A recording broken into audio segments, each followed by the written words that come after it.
They counted me as a teller, a warm voice behind a gleaming counter who handed out receipts with a practiced smile. But I learned early that the surface of a bank is a mirror that reflects far more than numbers, and I was not made to be reflected as small. My name is Helena Montez, 35, and I am a senior bank executive in the city that never sleeps, a place where the skyline is a ledger and every light is a signature. I carry a hidden ambition in the quiet corners of my mind, a plan that does not fit the neat boxes the world puts around a woman who knows how to balance a budget with as much ease as she balances a life. And the personal event that frames this episode is a memory stitched with humiliation and resolve. I was young once, and the first time someone asked me to fetch coffee while another person took the credit for a big idea, I learned that names can vanish in a hallway if you let them. The day I stood in a glass-walled room and watched a senior manager corner a room full of colleagues with a smirk, calling out my strengths, and then narrowing the door on my voice, I felt a sting, not just in my pride, but in the future I had imagined for myself. They did not see a future leader wearing tailored wool and careful shoes. They saw a risk, a safe bet not yet ready for the board, a location on the map labeled pendulum that swung toward others while I was told to stay quiet and keep my head down. The sting grew deeper when I realized the betrayal came not only from one person, but from the culture that rewarded loud men who tell you to stay in your lane and quiet women who fill the room with certainty but never take a seat at the table. Still, I kept my voice steady, breathing through the sting because I knew that ambition is not a flame you douse with fear. It is a spark you feed with strategy. And I had learned to feed mine with patience, precision, and a calendar full of nights spent going over every line of a balance sheet until the numbers sounded like a chorus. This episode starts with a personal event that forced me to weigh every friend, every mentor, every handshake that had ever sounded like a doorway. A trusted ally, the kind of ally who smiles before he speaks and speaks before he considers the consequences, revealed himself in a moment of weakness when the branch faced a critical decision. The board wanted a quick fix, a bandage slapped on a wound that would bleed again and again if left to fester. And he stood there with his hands in his pockets and his eyes fixed on the clock, as if time were the only thing that mattered. He did not see what I saw, a bank that could be more than a sum of its parts, a neighborhood branch that could become a lifeline for the people who walk in with pockets full of worry and dreams tucked into every sleeve. He called me by a name that was meant to erase the hard edges of my ambition, a name that sounded like an apology for daring to dream beyond the teller window. And that was the moment I found the energy to begin a plan that would not forgive him, but would outlive him. The thing about the city is that it moves like a river, and if you learn to swim with the current rather than fight it, you can choose where you want to land. My hidden ambition was not a reckless dream. It was a map drawn in small strokes over months, showing how to convert a branch into a fortress of financial energy that would stay open for the people who needed it most. So I started by listening to the rumors behind closed doors, reading the room like a weather report, and I found the cracks in the plan they offered. They wanted a quick exit, a easy closure, a narrative that would let them say without shame that it was for the best. But the best is rarely that simple, and I refuse to let the best be the enemy of the brave. I began to build a quiet coalition of like-minded colleagues who believed that a branch was not a promise to close, but a promise to serve.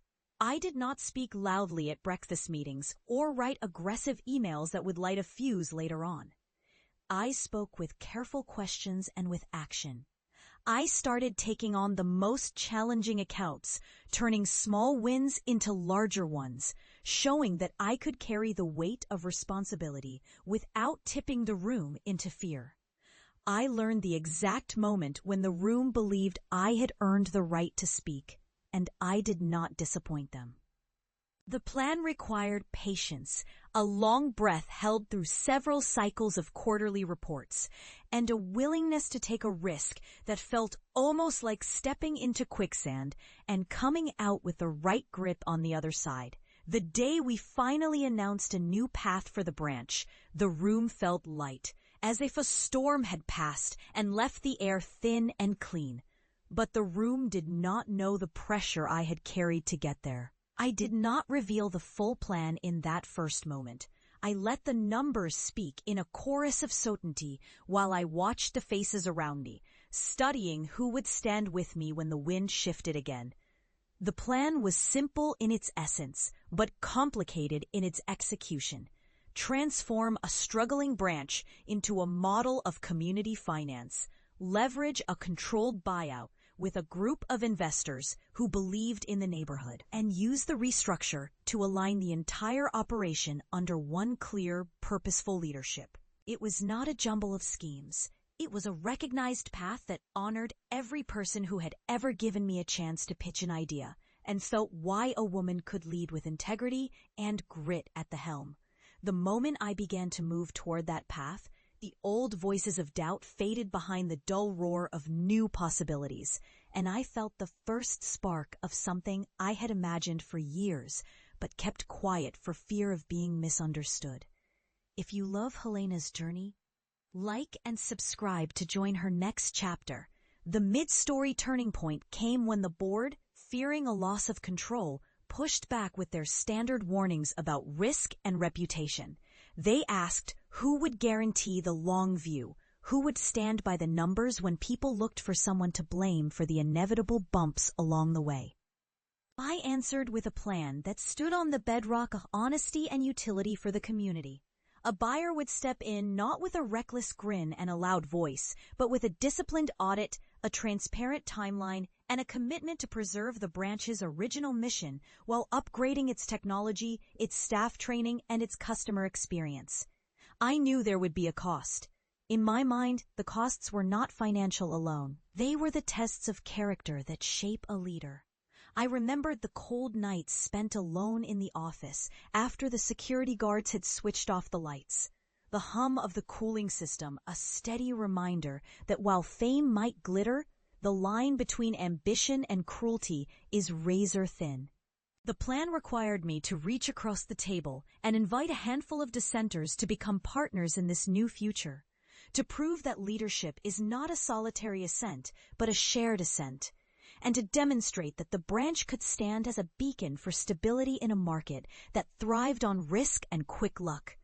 I had to show that the new leadership would value people, not just bottom lines, and that the community would not be left as collateral in a battle between egos.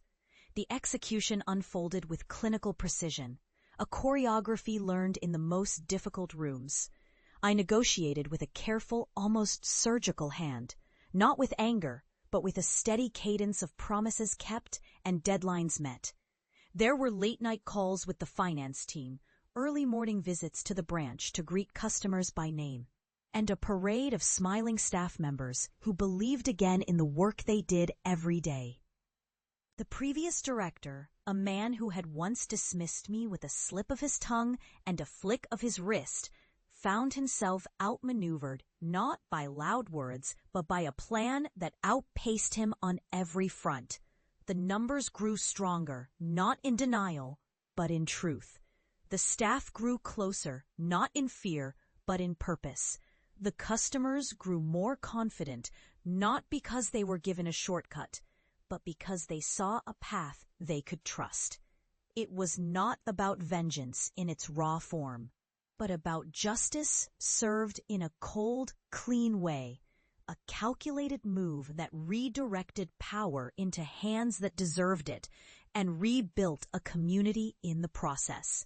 When the deal finally closed, I did not celebrate with a shout, but with a quiet, almost reverent breath, because I knew the breath would carry through every corner of the branch and into every office in the building.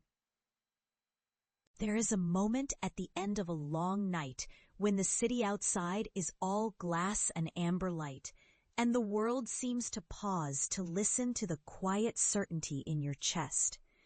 I stood in the doorway of my new office, the city thrumming beneath the high towers, and I felt the weight of everything I had learned, the sting of the old betrayal, the courage of the long confession I carried with me, the discipline of the plan that refused to bend under pressure. The responsibility to those who would look to me for a model of what a woman can achieve when she refuses to shrink herself.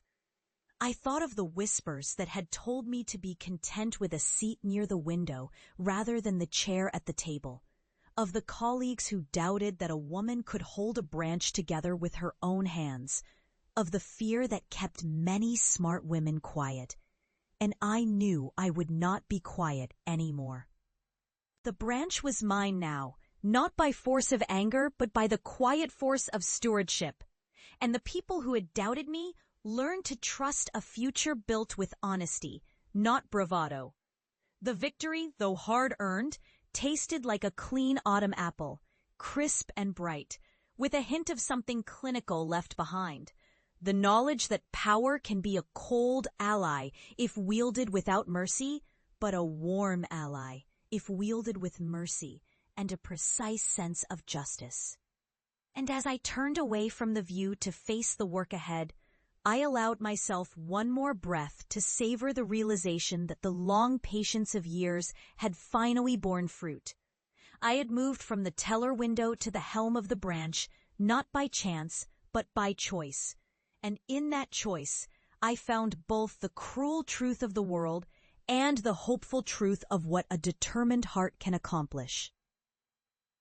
If the old fear still lingers somewhere inside, it is measured and small now, a footnote to a life that has learned to translate wobbling fear into steady courage, a life that will continue to rise with the dawn and choose to lead rather than follow, to protect rather than expose, to build a future where every voice in the bank can be heard, and every eye in the city can see that justice, when it comes, is not loud and reckless, but precise and patient. If you want to see what happens next, stay with Helena for the next chapter by liking and subscribing.